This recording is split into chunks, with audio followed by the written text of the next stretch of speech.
നമസ്കാരം. എല്ലാവർക്കും പ്രാർത്ഥനാ തീർത്ഥത്തിൻ്റെ പുതിയൊരു വീഡിയോയിലേക്ക് സ്വാഗതം. ഇന്നത്തെ നമ്മുടെ വീഡിയോ ബ്രഹ്മമുഹൂർത്ത വിളക്കിനെ കുറിച്ചിട്ടുള്ളതാണ്. കുറച്ച് സംശയങ്ങളും അതുപോലെ തന്നെ ഒരു ചേച്ചിയുടെ ജീവിതത്തിൽ ബ്രഹ്മമുഹൂർത്ത വിളക്ക് തെളിയിച്ചതിന് ശേഷം ഉണ്ടായിട്ടുള്ള ഒരു അത്ഭുതം എന്ന് വേണമെങ്കിൽ പറയാം. ആ ഒരു അത്ഭുത കഥയും കൂടെ ഞാനിതിൽ പറയുന്നുണ്ട്. നിങ്ങൾ വീട്ടിൽ ബ്രഹ്മമുഹൂർത്ത വിളക്ക് തെളിയിക്കുന്ന ഒരാളാണെന്നുണ്ടെങ്കിൽ തീർച്ചയായിട്ടും ഈ ഒരു വീഡിയോ കാണണം എന്നാണ് എനിക്ക് പറയാനുള്ളത്. കാരണം പലരും കമൻറ്റ് ബോക്സ് വഴി അറിയിക്കുന്നുണ്ട്, അല്ലെങ്കിൽ മെയിൽ വഴി അറിയിക്കുന്നുണ്ട്. ചില ആൾക്കാർ വളരെ പെട്ടെന്ന് തന്നെ മാറ്റങ്ങൾ കണ്ടു തുടങ്ങുന്നു, പോസിറ്റീവായിട്ടുള്ള കാര്യങ്ങൾ നടക്കുന്നു, ആഗ്രഹിച്ച കാര്യം സാഫല്യമാകുന്നു, അങ്ങനെ പല കാര്യങ്ങളും പറയുന്നുണ്ട്. അക്കൂട്ടത്തിൽ തന്നെ വളരെ ചെറിയൊരു ശതമാനം ആളുകളാണെങ്കിൽ പോലും 48 ദിവസം തെളിയിച്ചിട്ടും ഫലമൊന്നും കിട്ടിയില്ല, അല്ലെങ്കിൽ ജീവിതത്തിൽ ഒരു തരത്തിലുള്ള മാറ്റവും ഉണ്ടായില്ല എന്ന് പറയുന്ന ആൾക്കാരുമുണ്ട്. അവർ സത്യസന്ധമായിട്ട് പറയുന്ന കാര്യമാണ്. കാരണം അത്രയും ദിവസം തെളിയിച്ചിട്ടും ജീവിതത്തിലൊരു മാറ്റം അവർക്ക് ഫീൽ ചെയ്യുന്നില്ല എന്നാണ് അവർ പറയുന്നത്. അതുപോലെ അതിൻ്റെ കാരണങ്ങൾ എന്നല്ല, എനിക്ക് പറയാനുള്ളത്, നിങ്ങളുടെ ജീവിതത്തിൽ എന്തെങ്കിലും തടസ്സങ്ങളുണ്ടെങ്കിൽ ആ ഒരു തടസ്സങ്ങൾ മാറാനുള്ള ഒരു സമയം നിങ്ങൾ കൊടുക്കണം, അല്ലെങ്കിൽ അതിനെ തരണം ചെയ്യാനായിട്ട് നിങ്ങൾ ശ്രമിക്കണം. നിങ്ങൾ ഈ ഒരു കാര്യം തുടർന്നു പോവുക, തീർച്ചയായിട്ടും 100% ഉറപ്പായിട്ടും നിങ്ങൾക്ക് അതിൻ്റെ ഒരു ഫലം ലഭിച്ചിരിക്കും. ഈ ബ്രഹ്മമുഹൂർത്ത വിളക്ക് വീട്ടിൽ തെളിയിക്കുന്ന ആൾക്കാർക്കറിയാം, എന്തെങ്കിലും കാരണവശാൽ അത് മുടങ്ങിപ്പോകുന്ന സമയത്തും അത് തെളിയിക്കുന്ന സമയത്തും നമ്മുടെ വീട്ടിലുണ്ടാകുന്ന മാറ്റങ്ങൾ, അല്ലെ വീടിൻ്റെ ആ ഒരു അന്തരീക്ഷത്തിൽ തന്നെ ഒരു മാറ്റം ഉണ്ടായതുപോലെ നമുക്ക് തോന്നും. ആ തെളിയിക്കാത്ത ദിവസങ്ങളിൽ ഒരു നെഗറ്റീവ് ഫീലായിരിക്കും നമുക്ക് മൊത്തത്തിൽ അനുഭവപ്പെടുന്നത്. അതുപോലെ തന്നെ കഴിഞ്ഞ ദിവസം നമ്മുടെ വീഡിയോയ്ക്ക് താഴെ ഒരു കമൻ്റ് ഉണ്ടായിരുന്നു, 3 ദിവസമായിട്ട് ബ്രഹ്മമുഹൂർത്ത വിളക്ക് തെളിയിക്കുന്നുണ്ട്, ഈ 3 ദിവസങ്ങളിലും ഭർത്താവിന് ജോലി സ്ഥലത്ത് ചെറിയ പ്രശ്നങ്ങൾ ഉണ്ടായതുപോലെ, ഒരിക്കലും ഇത് റിലേറ്റ് ചെയ്യുന്നതല്ല എന്നുള്ളത് ആ കുട്ടി തന്നെ പറയുന്നുണ്ട്, അല്ലെ ആ ചേച്ചി തന്നെ പറയുന്നുണ്ട്. പക്ഷേ എന്നിരുന്നാലും മനസ്സിലെവിടെയോ അതുമായിട്ട് റിലേറ്റ് ചെയ്ത് ചിന്തിക്കാനാണ് തോന്നുന്നത് എന്നുള്ളത്. നമ്മളെല്ലാവരും അങ്ങനെ തന്നെയാണല്ലേ, ഒരിക്കലും ആ ചേച്ചിയെ കുറ്റപ്പെടുത്താൻ പറ്റില്ല. കാരണം നല്ല കാര്യങ്ങൾ സംഭവിക്കുമ്പോഴും നമ്മുടെ ജീവിതത്തിൽ നമ്മൾ ഈ ബ്രഹ്മമുഹൂർത്ത വിളക്ക് തെളിയിച്ചതിന് ശേഷം ജീവിതത്തിൽ നല്ല കാര്യങ്ങൾ സംഭവിക്കുമ്പോൾ തീർച്ചയായിട്ടും നമ്മൾ അതുമായിട്ടാണ് കണക്ട് ചെയ്യുന്നത്. കാരണം ഞാൻ കുറച്ച് ദിവസങ്ങളായിട്ട് ബ്രഹ്മമുഹൂർത്ത വിളക്ക് തെളിയിക്കുന്നു, അതുകൊണ്ടാവാം ജീവിതത്തിൽ ഇങ്ങനെയുള്ള ഒരു കാര്യം സംഭവിച്ചത്, നല്ല ഒരു കാര്യം സംഭവിച്ചത് എന്നത്. അതുപോലെ തന്നെയാണ് മോശമായിട്ടുള്ള കാര്യങ്ങൾ വരുന്ന സമയത്തും നമ്മളങ്ങനെ ചിന്തിക്കാൻ തുടങ്ങും. പക്ഷെ നിങ്ങൾ മനസ്സിലാക്കേണ്ട ഒരു കാര്യം, നമ്മൾ രാവിലെ വീട്ടിലൊരു വിളക്ക് തെളിയിക്കുന്ന സമയത്ത് നമുക്ക് പോസിറ്റീവ് ഊർജ്ജം മാത്രമേ ലഭിക്കുള്ളൂ. നെഗറ്റീവായിട്ടുള്ള ഒരു കാര്യവും നിങ്ങൾക്ക് അവിടെ സംഭവിക്കില്ല. അപ്പോൾ നിങ്ങൾ ചിന്തിക്കേണ്ടത് എന്താണെന്ന് വെച്ച് കഴിഞ്ഞാൽ, ഈ പറഞ്ഞതുപോലെ ആ ഒരു ചേച്ചി അല്ലെങ്കിൽ ആ ഒരു കുട്ടി, അവരുടെ ഏജോ കാര്യങ്ങളൊന്നും എനിക്കറിയില്ല, അപ്പോൾ അവർ പറഞ്ഞതുപോലെ അവരുടെ ഭർത്താവിൻ്റെ ഓഫീസിൽ ചെറിയ പ്രശ്നങ്ങളുണ്ട് എന്നുണ്ടെങ്കിൽ ഒരുപക്ഷെ അതൊരു വലിയ പ്രശ്നത്തിലേക്ക് എത്തിച്ചേരേണ്ട സാഹചര്യത്തെ ഭഗവാൻ ചെറുതാക്കി കൊണ്ടുവന്നതാവാം. അങ്ങനെയും ചിന്തിക്കാമല്ലോ അല്ലേ. എനിക്ക് നിങ്ങളോട് പറയാനുള്ളത്, എന്തൊക്കെ തടസ്സം വന്നു കഴിഞ്ഞാലും മുടങ്ങാതെ ആ ഒരു വിളക്ക് തെളിയിക്കാനായിട്ട് നിങ്ങൾ ശ്രമിക്കുക. 100% ഉറപ്പായിട്ടും നിങ്ങൾക്കതിൻ്റെ ഫലം ലഭിക്കും. ഇനി അടുത്തതായിട്ട് പലർക്കുമുള്ള ഒരു സംശയം, പീരീഡ്സ് ആവുന്ന സമയത്ത് ബ്രഹ്മമുഹൂർത്ത വിളക്ക് തെളിയിക്കുന്നതുമായി ബന്ധപ്പെട്ടിട്ടുള്ളതാണ്. നിങ്ങൾക്ക് എല്ലാവർക്കും അറിയാം, സ്ത്രീ സഹജമായിട്ടുള്ള ഇങ്ങനെയുള്ള ബുദ്ധിമുട്ടുകൾ വരുന്ന സമയത്ത് നമുക്ക് ദൈവികമായിട്ടുള്ള ഇതുപോലുള്ള കാര്യങ്ങൾ ചെയ്യാൻ സാധിക്കില്ല. അപ്പോൾ ഞാൻ ആദ്യം തന്നെ പറഞ്ഞിട്ടുണ്ട്, നമ്മൾ ബ്രഹ്മമുഹൂർത്ത വിളക്ക് തെളിയിക്കാൻ തുടങ്ങിക്കഴിഞ്ഞാൽ അത് മുടങ്ങാതെ കണ്ടിന്യൂ ചെയ്തുകൊണ്ട് പോകണം എന്നുള്ളത്. ഇപ്പോൾ നമ്മൾ ഒരു 48 ദിവസത്തെ ബ്രഹ്മമുഹൂർത്ത വിളക്ക് തെളിയിക്കാനാണ് പ്രാർത്ഥിച്ചത് എങ്കിൽ, ആർത്തവം സംഭവിക്കുന്ന സ്ത്രീകൾക്ക് അത് സാധ്യമായിട്ടുള്ള കാര്യമല്ല അങ്ങനെ തുടർച്ചയായിട്ട് തെളിയിക്കുക എന്നുള്ളത്. ഈ 48 ദിവസത്തിനുള്ളിലായിട്ട് എന്തായാലും അവർക്ക് സ്ത്രീ സഹജമായിട്ടുള്ള പ്രശ്നങ്ങൾ വരും. അപ്പോൾ ആ ഒരു സന്ദർഭത്തിൽ മാത്രം നിങ്ങൾ കൗണ്ട് ചെയ്യുന്നത്, അതായത് നിങ്ങളിപ്പോൾ 11 ദിവസം തെളിയിച്ചു, 12ാമത്തെ ദിവസം നിങ്ങൾക്ക് പീരീഡ്സ് ആയി. അപ്പോൾ നിങ്ങൾ അത് കഴിഞ്ഞിട്ട് നിങ്ങളുടെ ശരീരശുദ്ധി ആയതിനു ശേഷം നിങ്ങൾ വിളക്ക് തെളിയിക്കുന്ന സമയത്ത്, ബ്രഹ്മമുഹൂർത്ത വിളക്ക് തെളിയിക്കുന്ന സമയത്ത് 12 എന്ന് പറഞ്ഞ് കൗണ്ട് ചെയ്താൽ മതിയാവും.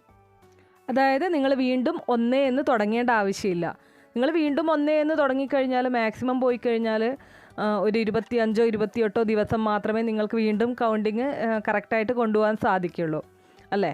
അപ്പോൾ അതിൽ ആ ഒരു കാര്യത്തിൽ നിങ്ങൾക്ക് അങ്ങനെ റീകൗണ്ടിങ്ങിൻ്റെ ആവശ്യമില്ല, കണ്ടിന്യൂ ചെയ്ത് പോകാവുന്നതാണ്. പക്ഷേ നിങ്ങളുടേതായിട്ടുള്ള പേഴ്സണൽ കാര്യങ്ങൾ കൊണ്ട്, നിങ്ങളുടേതായിട്ടുള്ള പേഴ്സണൽ ആവശ്യങ്ങൾ കൊണ്ട്, അല്ലെങ്കിൽ എന്തെങ്കിലും പേഴ്സണലായിട്ടുള്ള ബുദ്ധിമുട്ടുകൾ കൊണ്ട് നിങ്ങൾക്ക് ആ ഒരു വിളക്ക് തെളിയിക്കാൻ സാധിച്ചില്ല, അത് മുടങ്ങിപ്പോയി എന്നുണ്ടെങ്കിൽ നിങ്ങൾ വീണ്ടും 1 എന്ന് കൗണ്ട് ചെയ്യണം. അതായത് നിങ്ങൾ വീണ്ടും എപ്പോഴാണോ സ്റ്റാർട്ട് ചെയ്യുന്നത് അന്ന് മുതൽ നിങ്ങൾ 1 എന്ന് പറഞ്ഞ് കൗണ്ട് ചെയ്ത് തുടങ്ങേണ്ടതായിട്ടുണ്ട്. അപ്പോൾ ഈ ഒരു കാര്യം ഞാൻ മുന്നേയുള്ള വീഡിയോയിലും പറഞ്ഞിട്ടുണ്ട്. അന്ന് എൻ്റെ അടുത്ത് ഒരു ചേച്ചി ചോദിച്ചിട്ടുണ്ടായിരുന്നു, മകന് അസുഖമായത് കാരണം ഹോസ്പിറ്റൽ അഡ്മിറ്റ് ആയിരുന്നു, അതുകൊണ്ടാണ് തെളിയിക്കാൻ സാധിക്കാഞ്ഞത്. 28 ദിവസം തെളിയിച്ചിരുന്നു, എനിക്ക് അത് കണ്ടിന്യൂ ചെയ്ത് കൗണ്ട് ചെയ്യാവോ എന്നുള്ളത്. പക്ഷേ അതിലെനിക്ക് പറയാനുള്ളത്, അതിലേക്ക് ഒരു തടസ്സം വന്നതാണ്. അപ്പോൾ ആ തടസ്സത്തെ നമ്മൾ മറികടക്കണം. അപ്പോൾ നമ്മൾ വീണ്ടും 1 എന്ന് തന്നെ തുടങ്ങേണ്ടതായിട്ടുണ്ട്. ഈ സ്ത്രീ സഹജമായിട്ടുള്ള പ്രശ്നങ്ങൾ നമുക്ക് ഒരിക്കലും മാറ്റി വയ്ക്കാനോ അല്ലെങ്കിൽ അതുപോലെ തന്നെ ഒന്നും ചെയ്യാൻ സാധിക്കുന്ന കാര്യമല്ല, ഭഗവാനായിട്ട് തന്നിട്ടുള്ള കാര്യമാണത്. അപ്പോൾ ആ ഒരു സമയത്ത് നമുക്കിതുപോലെ ചെയ്യാമെന്നല്ലാതെ മറ്റുള്ള ഒരു സന്ദർഭങ്ങളിലും നമുക്കിതുപോലെ ചെയ്യാൻ സാധിക്കില്ല. ഇനി അടുത്തതായിട്ട് ചിലർ ചോദിച്ചിട്ടുള്ള മറ്റൊരു സംശയം എന്ന് പറയുന്നത്, ഞാൻ പറഞ്ഞിട്ടുണ്ട് 5 തിരിയാണ് വേണ്ടത്. അതായത് നിങ്ങൾ നിലവിളക്കാണ് തെളിയിക്കുന്നത് എന്നുണ്ടെങ്കിൽ 5 തിരിയിട്ട് നിലവിളക്ക് തെളിയിക്കുക, ഇല്ല എന്നുണ്ടെങ്കിൽ 5 ചിരാത് തെളിയിക്കണമെന്നുള്ളത്. അപ്പോൾ ചില ആൾക്കാർ കമൻറ്റ് ബോക്സിൽ ചോദിച്ചിട്ടുണ്ടായിരുന്നു, ഒരു ചിരാതിൽ 5 തിരിയിട്ട് തെളിയിച്ചാൽ മതിയോ എന്നുള്ളത്. എനിക്ക് തോന്നുന്നു അവരുദ്ദേശിച്ചത് 5 തിരി കൂട്ടി യോജിപ്പിച്ച് ഒരു തിരിയായിട്ട് ഒരു ചിരാതിൽ തെളിയിക്കാമോ എന്നുള്ളതായിരിക്കും. അത് പറ്റില്ല കേട്ടോ. നിങ്ങൾ 5 ചിരാത് തന്നെ എടുത്ത് ഓരോ തിരിയിട്ട് തന്നെ തെളിയിക്കേണ്ടതായിട്ടുണ്ട്. ഈ കമൻറ്റ് ബോക്സിൽ സംശയങ്ങൾ സാധിക്കുന്ന എല്ലാവർക്കും ഞാൻ കമൻറ്റ് ബോക്സിൽ തന്നെ റിപ്ലൈ കൊടുക്കാറുണ്ട്. എന്നിരുന്നാലും വീഡിയോയിൽ പറയുന്നതിൻ്റെ കാരണം എല്ലാവരും അങ്ങനെ കമൻറ്റ് ബോക്സ് നോക്കണം എന്നില്ല. ഈ ഒരു സെയിം സംശയം മറ്റുള്ളവർക്കും ഉണ്ടാകാം എന്നുള്ളത് കൊണ്ടാണ്. അപ്പോൾ ഈ വീഡിയോ കാണുന്നവർക്ക് അതുമായിട്ട് ബന്ധപ്പെട്ടിട്ടുള്ള സംശയങ്ങൾ മാറിക്കിട്ടും എന്നുള്ളത് കൊണ്ടാണ് അങ്ങനെയുള്ള കാര്യങ്ങളും കൂടെ വീഡിയോയിൽ ഇൻക്ലൂഡ് ചെയ്യുന്നത്. പറഞ്ഞ കാര്യങ്ങൾ തന്നെ വീണ്ടും വീണ്ടും പറയുമ്പോൾ ഒരു തവണ കേട്ടവർക്ക് അതൊരു മടുപ്പായിട്ട് തോന്നാം, പക്ഷേ അറിയാത്തവർക്ക് അതൊരു പുതിയ അറിവ് തന്നെയായിരിക്കും. ഇനി ഞാൻ ബ്രഹ്മമുഹൂർത്ത വിളക്കിൻ്റെ ഒരു അത്ഭുത കഥ പറയാം. ഈ ചേച്ചിയുടെ പേര് ലതിക എന്നാണ്. ഈ ചേച്ചി കഴിഞ്ഞ ദിവസം എന്നെ കോണ്ടാക്ട് ചെയ്ത് നമ്പർ വാങ്ങിച്ച് ഫോൺ ചെയ്യുക ചെയ്തത്. അപ്പോൾ ചേച്ചി പറഞ്ഞത്, ചേച്ചിയും ഭർത്താവും, ചേച്ചിക്ക് 2 ആൺകുട്ടികളാണുള്ളത്. ചേച്ചിയുടെ ഭർത്താവ് ഒരു ഗവൺമെൻറ് ഉദ്യോഗസ്ഥനാണ്. പ്രണയവിവാഹമായിരുന്നു. സാമ്പത്തികമായിട്ടുള്ള അന്തരമുള്ളത് കൊണ്ട് തന്നെ ഈ പുള്ളിക്കാരൻ്റെ, അതായത് ഭർത്താവിൻ്റെ വീട്ടുകാർക്ക് തീരെ താല്പര്യം ഉണ്ടായിരുന്നില്ല ഈ ഒരു വിവാഹത്തിന്. ചേച്ചിയുടെ വീട്ടുകാർ ഒരല്പം സാമ്പത്തികമായിട്ട് പിന്നോക്കം നിൽക്കുന്ന ഫാമിലി ആയിരുന്നു. ഒരുപാട് ഫൈറ്റ് ചെയ്തിട്ടാണ് അവരുടെ വിവാഹം നടന്നത്. വിവാഹം നടന്ന് ഈ പുള്ളിക്കാരൻ്റെ വീട്ടിലേക്ക് വന്ന സമയത്ത് അവിടെ ഉണ്ടായിട്ടുള്ള കുറച്ച് ബുദ്ധിമുട്ടുകൾ കാരണം അവരൊരു വാടക വീട്ടിലേക്ക് മാറി താമസിക്കുന്ന സാഹചര്യം ഉണ്ടായി. ഈ ചേച്ചി പറയുന്നത്, ഭർത്താവിനൊരു സഹോദരിയുണ്ട്. ആ സഹോദരി വളരെ നല്ലൊരാളായിരുന്നു. ചേച്ചിയെ പല കാര്യങ്ങളിലും സപ്പോർട്ട് ചെയ്തിട്ടുണ്ട്. പക്ഷേ ആ കുട്ടി പറഞ്ഞാൽ പോലും, ആ സഹോദരി പറഞ്ഞാൽ പോലും മനസ്സിലാകുന്ന ഒരു സ്ഥിതി ആ അമ്മയ്ക്ക് ഉണ്ടായിരുന്നില്ല. പലപ്പോഴും ആ കുട്ടി ലതികയെ സപ്പോർട്ട് ചെയ്ത് സംസാരിക്കുന്നുണ്ടായിരുന്നു. പക്ഷേ അതൊന്നും ആ അമ്മ കേൾക്കാൻ തയ്യാറാകുന്നുണ്ടായിരുന്നില്ല. ഈ ചേച്ചിയും ഭർത്താവിൻ്റെ സഹോദരിയും തമ്മിൽ നല്ല കോണ്ടാക്റ്റ് ആയിരുന്നു, വളരെ നല്ല ബന്ധമായിരുന്നു. വാടക വീട്ടിൽ താമസിക്കുന്ന സമയത്തും ഭർത്താവിൻ്റെ സിസ്റ്റർ കാണാൻ വരികയും അതുപോലെ തന്നെ പുറത്ത് വെച്ച് കാണുകയും ഒക്കെ ചെയ്യുന്നുണ്ടായിരുന്നു. പക്ഷേ ആ സമയങ്ങളിലൊന്നും ഭർത്താവിൻ്റെ അമ്മ ഇത് അനുവദിക്കുന്നുണ്ടായിരുന്നില്ല. അതായത് സഹോദരി പോയി കണ്ട് എന്നറിഞ്ഞാലും സഹോദരിയെ കൂടി വഴക്ക് പറയുന്നൊരു സാഹചര്യവും, അതുപോലെ തന്നെ ആ അമ്മയുടെ ഒരു ക്യാരക്ടർ അനുസരിച്ച് അവരെ എല്ലാവരും പേടിച്ച് നിൽക്കുന്ന ഒരു സാഹചര്യമാണ് ഉണ്ടായിരുന്നത്. ഭർത്താവിൻ്റെ അച്ഛന് പോലും അമ്മയെ പേടിയായിരുന്നു എന്നാണ് ലതികേച്ചി എൻ്റെ അടുത്ത് പറഞ്ഞത്. അങ്ങനെ ഏകദേശം 2 വർഷത്തോളം അവർ വാടക വീട്ടിൽ താമസിച്ചു. ഒരു കുട്ടി ആയപ്പോഴാണ്, അതായത് പ്രഗ്നൻ്റ് ആയപ്പോഴാണ് എല്ലാവരും വന്ന് സംസാരിക്കുകയും അതോടൊപ്പം ഭർത്താവിൻ്റെ വീട്ടിലേക്ക് ഇവരെ കൂടി വിളിച്ചു കൊണ്ടുപോകുന്ന ഒരു സാഹചര്യവും ഉണ്ടായത്. അങ്ങനെ പിന്നീട് അങ്ങോട്ടുള്ള ദിവസങ്ങളിലും അമ്മയുടെ ഭാഗത്ത് നിന്ന് നല്ല രീതിയിലുള്ള സഹകരണമൊന്നും ഉണ്ടായിട്ടില്ല. എന്നിരുന്നാൽ പോലും തരക്കേടില്ലാത്ത രീതിയിൽ അവരവിടെ ജീവിച്ചു പോരുമായിരുന്നു. എല്ലാ കാര്യത്തിനും ഭർത്താവിൻ്റെ സഹോദരി സപ്പോർട്ടായിട്ടുണ്ടായിരുന്നു. അതുപോലെ തന്നെ പുള്ളിക്കാരിയുടെ ഭർത്താവും വളരെ നല്ലൊരു മനുഷ്യനാണ് എന്നാണ് അവർ പറഞ്ഞത്. അപ്പോൾ അതുകൊണ്ട് തന്നെ പുള്ളിക്കാരിക്ക് അങ്ങനെ വേറെ രീതിയിലുള്ള പ്രശ്നങ്ങളോ കാര്യങ്ങളോ ഒന്നും തന്നെ ഉണ്ടായിരുന്നില്ല. അപ്പോൾ കാലങ്ങൾ കുറേ കഴിഞ്ഞു. ഇപ്പോൾ ആ ചേച്ചിക്ക് 2 ആൺമക്കളുണ്ട്. ഭർത്താവിൻ്റെ സഹോദരിക്ക് ഒരു ആൺകുട്ടിയും ഒരു പെൺകുട്ടിയും ഉണ്ട്. 3 മാസങ്ങൾക്ക് മുമ്പ് ചേച്ചിയുടെ ഭർത്താവിൻ്റെ ഫാമിലിയിൽ ഒരു മാരേജ് ഉണ്ടായിരുന്നു.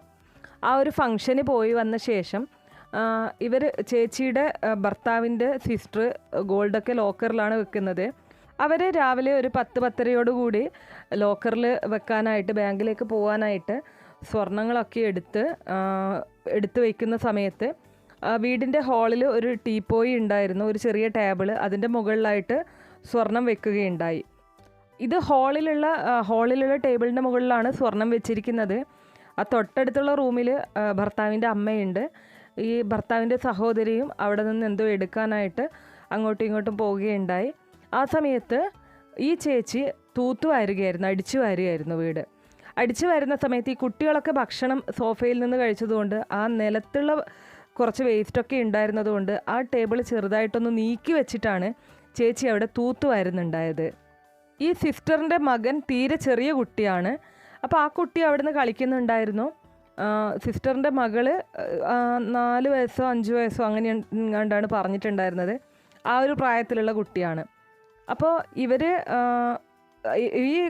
ഈ ചേച്ചി അടിച്ചു വാരിക്കൊണ്ട് അടുത്ത റൂമിലേക്ക് കയറിപ്പോയി. അപ്പോൾ ഈ സഹോദരി വന്ന് നോക്കുന്ന സമയത്ത് ആ ടേബിളിൻ്റെ മുകളിൽ സ്വർണം കാണുന്നില്ല. ഏകദേശം 12 പവനോളം ഉണ്ട് ആ സ്വർണം എന്നാണ് ചേച്ചി പറഞ്ഞത്. അപ്പോൾ ഈ സഹോദരി വന്ന് നോക്കുന്ന സമയത്ത് അവിടെ സ്വർണം കാണാനില്ല. അപ്പോൾ അവിടെ പരതുന്ന സമയത്ത് അമ്മായിയമ്മ വരികയും സ്വർണം ഇവിടെ പോയി എന്ന് ചോദിക്കുകയും, അപ്പോൾ അങ്ങനെ ആ ഒരു സമയത്ത് ഈ സഹോദരിയുടെ മകള് ഈ ചേച്ചി എടുക്കുന്നത് കണ്ടു എന്നുള്ള ഒരു വാക്ക് പറയുകയുണ്ടായി. അപ്പോൾ ചേച്ചി പറയുന്നുണ്ട്, നീ മിണ്ടാതിരി, നീ കുട്ടിയാണ്, നിനക്കറിയില്ല, ഞാൻ തന്നെ എവിടെയോ പോയോ എന്നുള്ളത് എനിക്ക് ഓർമ്മയില്ല. പക്ഷെ ആ കുട്ടി പറഞ്ഞ ഒരു വാക്കിൻ്റെ പുറത്ത് ഈ അമ്മായിയമ്മ പിടിച്ചു കയറുകയും അവിടെ മുഴുവൻ ബഹളമാവുകയും ഈ ചേച്ചി പറയുകയുണ്ടായി, പലപ്പോഴും അമ്മായിയമ്മ പല രീതിയിലുള്ള കുത്തുവാക്കുകൾ പറഞ്ഞപ്പോഴും ഒരു വട്ടം പോലും താൻ തെറ്റായ രീതിയിലുള്ള ഒരു സംസാരം പോലും എൻ്റെ ഭാഗത്തു നിന്ന് ഉണ്ടായിട്ടില്ല. കാരണം ഞാൻ അങ്ങനെ പറയാൻ പാടില്ല എന്നുള്ളത് എനിക്ക് നല്ല ബോധ്യമുണ്ടായിരുന്നു. പക്ഷേ ആ ഒരു അവസ്ഥയിൽ എന്നെ ഒരു കള്ളിയായിട്ട് ചിത്രീകരിച്ചപ്പോൾ എൻ്റെ കൺട്രോളും പോയി. ഞാനും ഒരല്പം കടുത്ത രീതിയിൽ സംസാരിക്കുകയുണ്ടായി. എനിക്കിതിൻ്റെയൊന്നും ആവശ്യമില്ല, ഞാനങ്ങനെ മറ്റുള്ളവരുടെ വസ്തുക്കൾ നോക്കി എൻ്റെ വീട്ടിൽ സാമ്പത്തിക പ്രശ്നങ്ങളുണ്ടെങ്കിലും ഞാനൊരിക്കലും ഇങ്ങനെയുള്ള കാര്യം ചെയ്യില്ല എന്ന് ചേച്ചി പറയുകയും സഹോദരിയും ഈ ചേച്ചിയെ സപ്പോർട്ട് ചെയ്തിട്ടാണ് സംസാരിച്ചത്. അമ്മയുടെ അടുത്ത് ഈ സഹോദരിയും പറയുകയുണ്ടായി, അമ്മയൊന്ന് ചുമ്മാതിരി, ചേച്ചി അങ്ങനെ എടുക്കില്ല എന്നുള്ളത്. എന്നാലും അമ്മായിയമ്മ ആകെ അത് വഷളാക്കുവാണ് ഉണ്ടായത് പ്രശ്നം. ജോലിക്ക് പോയ മകനെ, അതായത് ഈ ചേച്ചിയുടെ ഭർത്താവിനെ അമ്മ തിരിച്ചു വിളിക്കുകയും ഈ പ്രശ്നങ്ങൾ പറയുകയും ചെയ്തു.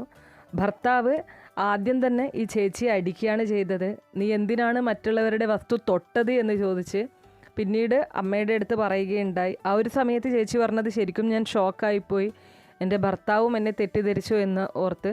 പക്ഷെ പിന്നീട് അവർ അമ്മയുടെ അടുത്ത് പറയുകയുണ്ടായി, അവൾക്ക് വേണ്ടത് ഞാൻ വാങ്ങിക്കൊടുക്കുന്നുണ്ട്. അവളുടെ വീട്ടിൽ അവൾ പണ്ട് ആ ബുദ്ധിമുട്ട് അനുഭവിച്ചിട്ടുണ്ടെങ്കിലും ഇന്ന് അവൾക്ക് വേണ്ടതെല്ലാം അവളുടെ കയ്യിൽ തന്നെയുണ്ട്.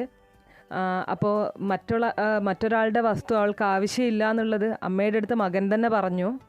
അപ്പോൾ ചേച്ചി തന്നെ പറയുന്നുണ്ട്, ഒരുപക്ഷെ ആ കുട്ടി ഞാൻ ആ ടേബിൾ നീക്കുന്നത് കണ്ടതുകൊണ്ടാവാം അങ്ങനെ പറഞ്ഞിട്ടുണ്ടാവുക. കുട്ടികളല്ലേ, കുട്ടികൾക്കൊന്നും അറിയില്ലല്ലോ. അപ്പോൾ കുട്ടികൾ പറയുന്നത് കേട്ട് വലിയവർ അതിനായിട്ട് വാദിക്കാൻ നിൽക്കുമ്പോഴാണ് എപ്പോഴും പ്രശ്നങ്ങൾ വരുന്നത്. അങ്ങനെ ആ ഒരു പ്രശ്നം വലിയ പ്രശ്നം തന്നെ ആയി മാറുകയും അപ്പം തന്നെ ഈ പുള്ളിക്കാരിയുടെ ഭർത്താവും കൂടി കുട്ടികളെയും കൂട്ടി സാധനങ്ങളൊക്കെ എടുത്ത് അവിടെ നിന്ന് ഇറങ്ങുന്നൊരു സാഹചര്യം ഉണ്ടായി.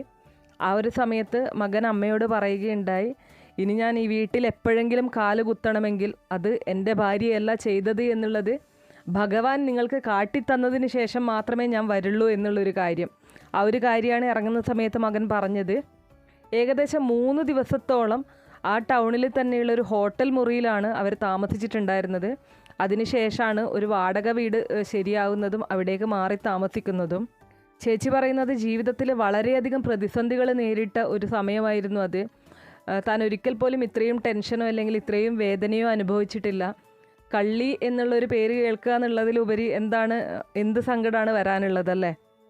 ചേച്ചി പറയുന്ന ഒരു കാര്യം, അമ്മ പറയുന്നതോ അതൊന്നും എനിക്കൊരു വിഷയമല്ല. പക്ഷേ ഒരിക്കലും ഭർത്താവിൻ്റെ സഹോദരിക്ക് അങ്ങനെയൊരു തെറ്റിദ്ധാരണ ഉണ്ടാവാൻ പാടില്ല.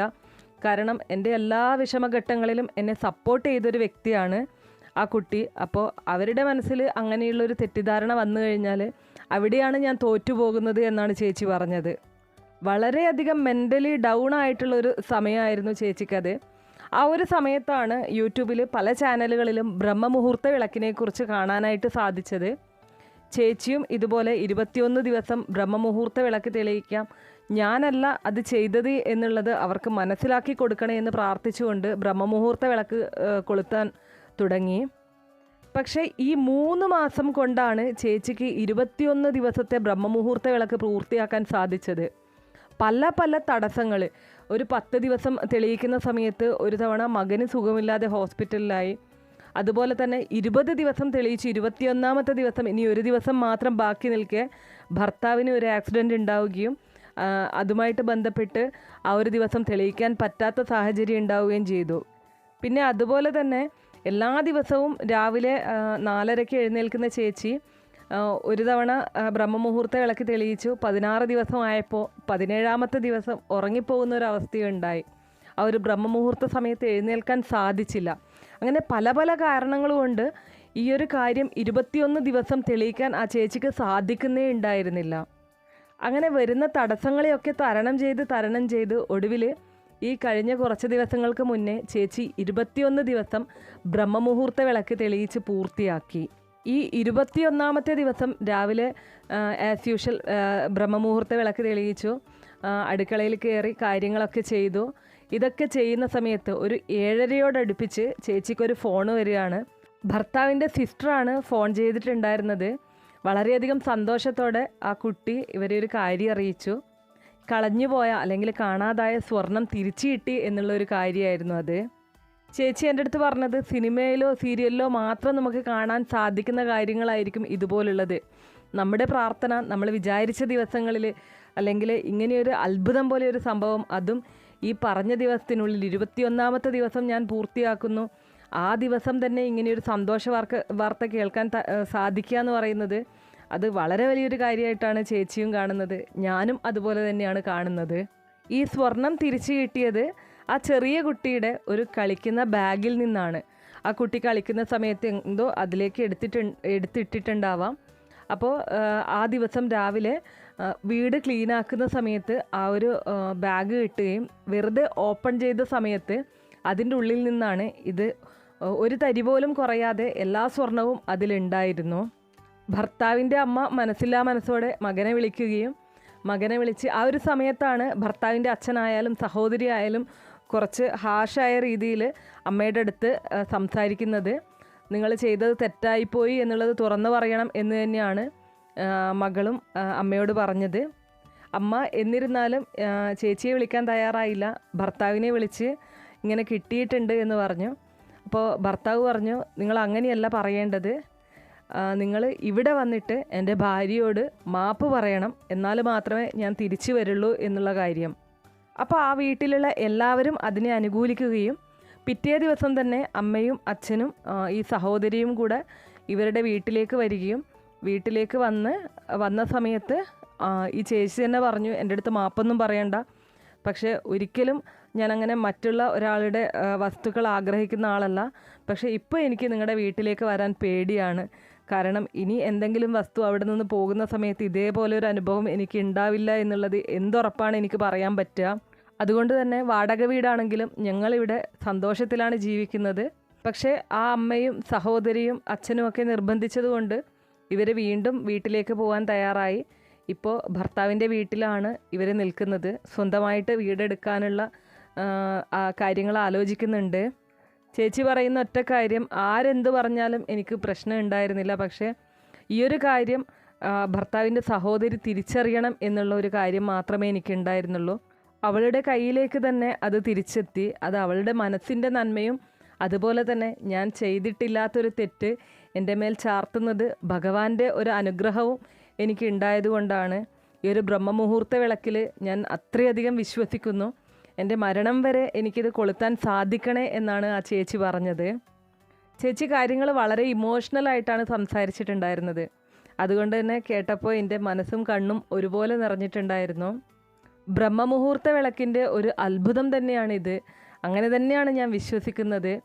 ഭഗവാന്റെ അനുഗ്രഹം എപ്പോഴും ചേച്ചിക്കും കുടുംബത്തിനും ഉണ്ടാകട്ടെ. ഒരുപാട് ആൾക്കാർ കമൻറ്റ് ബോക്സ് വഴി അറിയിക്കുന്നുണ്ട്, ഞാനും ബ്രഹ്മമുഹൂർത്ത വിളക്ക് തെളിയിക്കാൻ തുടങ്ങി, ഇതുപോലെ നല്ലൊരു അനുഭവകഥയുമായിട്ട് എനിക്കും വരാൻ സാധിക്കട്ടെ, എൻ്റെയും ആഗ്രഹം പൂവണിയട്ടെ. ഇങ്ങനെ പല കാര്യങ്ങളും പലരും പറയുന്നുണ്ട്. തീർച്ചയായിട്ടും എല്ലാവരുടെ ആഗ്രഹങ്ങളും നടക്കട്ടെ എന്ന് തന്നെയാണ് ഞാനും പ്രാർത്ഥിക്കുന്നത്. നിങ്ങൾ ചെയ്യുന്ന പ്രവൃത്തിയുടെ ഫലം നിങ്ങൾക്ക് എന്തായാലും ലഭിക്കും. അത് നിങ്ങൾ ബ്രഹ്മമുഹൂർത്ത വിളക്ക് തെളിയിക്കുന്നതായാലും അതുപോലെ തന്നെ നിങ്ങൾ പ്രാർത്ഥിക്കുന്നതായാലും ഭഗവാൻ എല്ലാം കാണുന്നുണ്ട്. ഭഗവാന്റെ അനുഗ്രഹം എല്ലാവർക്കും എപ്പോഴും ലഭിക്കും. പിന്നെ എപ്പോഴെങ്കിലും ചെറിയ ചെറിയ പ്രശ്നങ്ങൾ ഉണ്ടെങ്കിൽ മാത്രമേ നമ്മൾ ഭഗവാനെ ഓർക്കുകയുള്ളൂ അല്ലേ. ജീവിതത്തിൽ എപ്പോഴും സുഖവും സന്തോഷവും സമാധാനവും മാത്രമായി കഴിഞ്ഞാൽ നമ്മൾ പല കാര്യങ്ങളും മറക്കും. അതൊക്കെ ഓർമ്മിപ്പിക്കാൻ വേണ്ടിയിട്ടാണ് ഭഗവാൻ ഇങ്ങനെയുള്ള കാര്യങ്ങൾ തരുന്നത് എന്നോർത്ത് സമാധാനിക്കുക എന്ന് മാത്രമേ എനിക്ക് പറയാനുള്ളൂ. അപ്പോൾ ഇത്രയുള്ള ഇന്നത്തെ വീഡിയോ. ഒരുപാട് അമ്മമാരാണ് എൻ്റെ ഈ വീഡിയോ കാണുന്നത് എന്നുള്ളത് എനിക്ക് മനസ്സിലാവുന്നുണ്ട്. വളരെയധികം സന്തോഷം. ഒരുപാട് പേര് പറയുന്നുണ്ട് കമൻ്റ് ഇടാനൊന്നും അറിയില്ല, നമ്പർ കൊടുക്കണം എന്നത്. ഇതൊരു പബ്ലിക് പ്ലാറ്റ്ഫോം ആയതുകൊണ്ടാണ് ഞാൻ എൻ്റെ നമ്പർ അങ്ങനെ ഷെയർ ചെയ്യാത്തത്. ആർക്കെങ്കിലും വേണം എന്നുണ്ടെങ്കിൽ എൻ്റെ മെയിലിലേക്ക് മെയിൽ അയച്ചോളൂ, ഞാൻ അതിൽ നമ്പർ തരുന്നതായിരിക്കും. അപ്പോൾ ഇത്രയുള്ള ഇന്നത്തെ വീഡിയോ കുറച്ച് പേർക്കെങ്കിലും ഉപകാരപ്രദമായി കാണും എന്ന് വിശ്വസിക്കുന്നു. വീഡിയോ ഇഷ്ടമാണെങ്കിൽ ലൈക്ക് ചെയ്യാനും ഷെയർ ചെയ്ത് മറ്റുള്ളവരിലേക്ക് എത്തിക്കാനും മറക്കരുത്. ഇനിയും നിങ്ങൾക്ക് എന്തെങ്കിലും തരത്തിലുള്ള സംശയങ്ങളുണ്ടെങ്കിൽ, അഭിപ്രായങ്ങളോ നിർദ്ദേശങ്ങളോ ഉണ്ടെങ്കിൽ കമൻറ്റ് ബോക്സ് വഴി അറിയിക്കാവുന്നതാണ്. തീർച്ചയായിട്ടും നിങ്ങൾക്ക് മറുപടി നൽകുന്നതായിരിക്കും. നന്ദി.